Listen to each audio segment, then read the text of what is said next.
pertama titik satu di jemaat gereja Kementerian Desa Singapura ini, saya membawa kita untuk merenungkan bagian kebenaran firman Tuhan yang sudah menjadi sedikit familiar bagi kita di bawah satu topik yang pernah dikembangkan di dalam ulang tahun gereja Kementerian Indonesia yang ke-96 pada 10 Februari, yaitu berdampak secara berkelanjutan.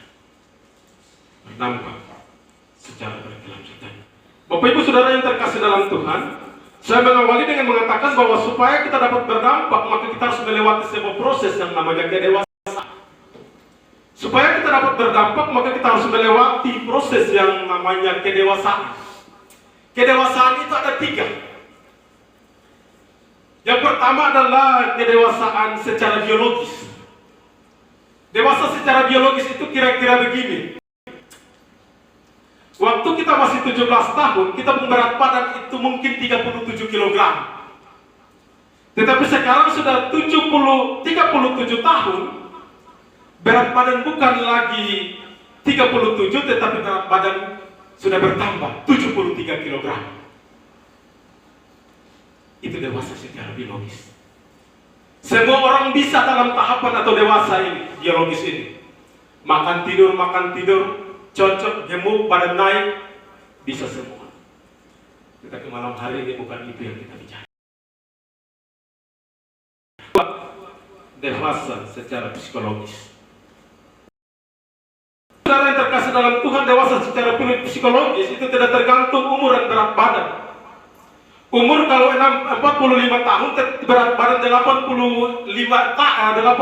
kg, tetapi hari-hari tukang tersinggung, itu berarti tidak bisa. Itu dia hanya menang berat badan, menang yang besar, tetapi secara psikologis dia masih terlalu anak. Dia yang bicara paling pertama, buka babak, sebentar kita pikir, omong-omong pikir dia tersinggung. Sebentar dia mulai bereaksi untuk mau pukul, itu berarti badan yang besar, berat badan yang, tetapi sebenarnya secara psikologis dia masih kecil atau anak-anak. Dewasa yang berikut dari dewasa iman. Dewasa iman. Bapak Ibu Saudara yang terkasih dalam Tuhan, dewasa iman itu tidak tergantung berapa lama kita menjadi orang Kristen. Dewasa iman itu tidak tergantung berapa lama kita terlibat dalam setiap pelayanan. Tetapi dewasa iman itu kira-kira begini. Meja yang ada di depan ini kira-kira suruh anak yang tahun pikul ini meja, tentu tidak bisa. Dia di usianya yang ke-13, 10 tahun kemudian kita suruh pikul ini meja, pasti itu anak bisa pikul ini meja. Pertanyaan yang berubah itu siapa?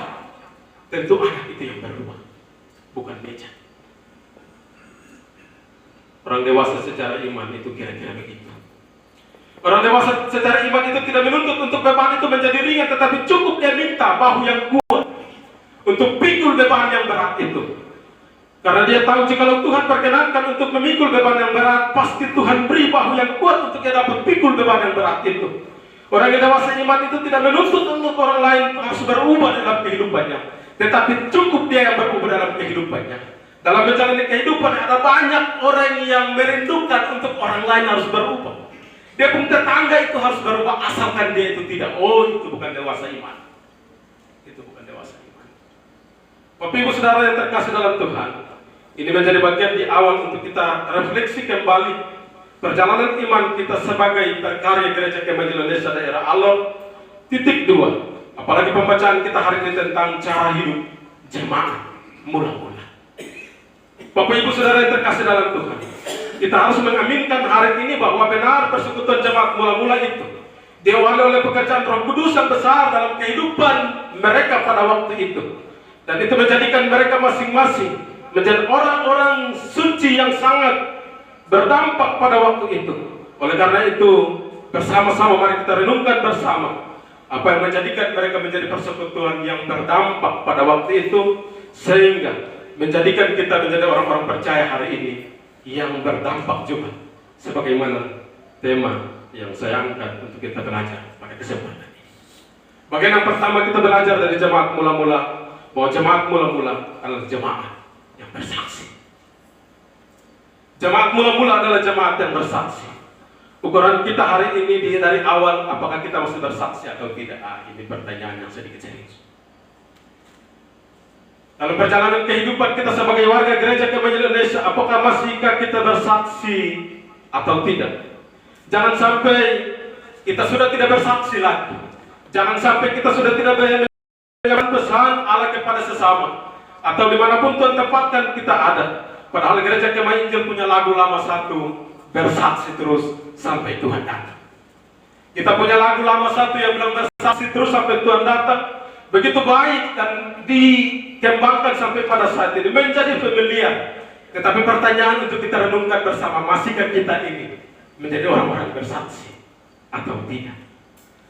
Namun dalam setiap kesaksian kita perlu juga hati-hati, karena kadang-kala kesaksian dan makan puji itu dia beda-beda tipis sedikit. Kesaksian dan makan puji itu beda-beda sedikit. Sehingga dalam kesaksian itu kita harus berhati-hati. Bukan Tuhan yang dimuliakan, tetapi kita yang dimuliakan.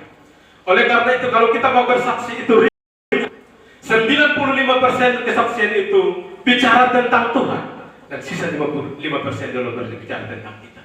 Supaya apa? Orang ingat Tuhan dan lupa kita. Kadang-kadang kita ini terbalik. 95% itu kita mulai sampai di satu tempat itu waktu itu saya. Sampai di satu tempat itu waktu tahun ini saya. Pada akhirnya orang ingat kita dan lupa Tuhan. Saya pikir ini menjadi sedikit koreksi dan refleksi untuk kita dalam kita melewati kehidupan sebagai seorang berkarya. Biarlah berkarya titik satu ini kita terus menjadi saksi. Jangan menjadi pembela, apalagi jadi hakim. Dan ukurannya itu dimulai dari rumah tangga. Ukuran sederhana itu dimulai dari rumah tangga. Kadang-kadang kita bapak-bapak di luar itu orang segan kita mati punya. Kita masih berdiri di jalan di sini, itu orang berdiri di sana baru tunggu kita. Nanti kita sampai di rumah itu bang tua dengan anak dong, tatar kita kembali juga. Itu juga apa kabar juga. Kadang-kadang bang tua juga bisa mati kita. Yang kita renungkan bersama. Saya juga merasa sedikit terkoreksi dengan bagian kebenaran firman Tuhan. Mari kita belajar bersama-sama. Bagaimana kita belajar pada kesempatan ini? Saya tidak berkuat, Mama. Bagaimana kita belajar pada kesempatan malam hari ini?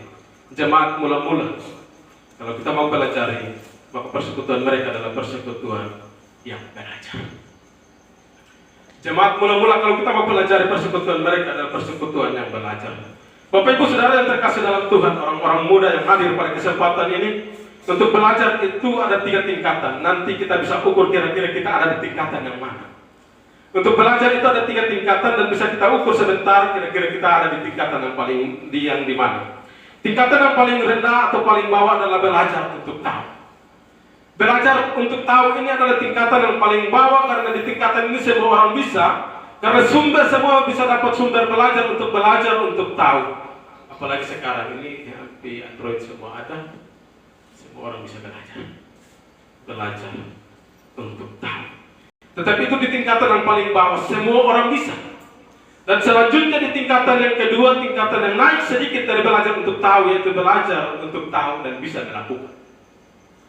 Ini tingkatan yang kedua, semua orang sudah tahu, tetapi belum tentu dalam menjalani kehidupannya dia dapat melakukan apa yang dia sudah tahu. Ada orang yang sarjana pendidikan, tetapi sebentar pendidikan Kristen, tapi sebentar kita suruh berdoa, dia emosi dengan kita. Nah, itu ada baik bagi ini berarti harus belajar. Karena orang yang pendidikan teologi itu paling tidak bisa berdoa. Tetapi kalau tidak, itu memang harus belajar. Karena orang yang belajar dan bisa melakukan. Di tingkatan yang paling terakhir, tingkatan yang sudah sangat baik, yaitu belajar untuk tahu, bisa melakukan, tetapi bisa hidup dengan orang lain. Tingkatan yang paling terakhir, tingkatan yang sudah sangat luar biasa, yaitu tingkatan yang belajar untuk tahu, bisa melakukan, tetapi ia bisa hidup bersama dengan orang lain. Bapak Ibu Saudara yang terkasih dalam Tuhan, Ada orang di tingkatan ini yang sudah tahu, bisa melakukan tetapi tidak bisa dapat berbaur dengan orang lain. Padahal persekutuan yang dewasa itu bisa berjumpa dengan orang lain. Tetapi dalam perjumpaan kita dengan orang lain, kita harus tetap menjadi diri kita sendiri.